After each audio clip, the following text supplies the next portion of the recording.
On Apple iPhone, there's a feature called FaceTime. Through FaceTime, you can make video calls or audio calls with other Apple iPhone users. And during a FaceTime video call, sometimes when you start the call, it uses your selfie camera. But sometimes you may want to switch to the back camera, or sometimes it starts with the back camera and you want to switch to the selfie camera. Anyways, in this video, we'll show you how to switch between cameras during a FaceTime video call on your Apple iPhone. For this, open the FaceTime app. After opening the FaceTime app, for example, I'm making a video call to this contact. Now that person has answered the call, and as you can see on my phone, it's currently using the selfie camera. But if you want to switch it, just tap anywhere on the screen. When you tap anywhere, you'll see a camera button here. Just tap on that camera button. When you tap it, the camera switches. Here it's showing black because I've kept my phone like this.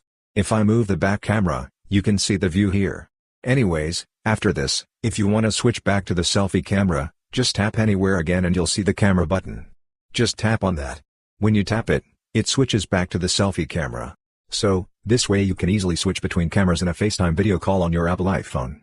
Hope this video was helpful for you. If you found it helpful, consider subscribing. See you in the next video.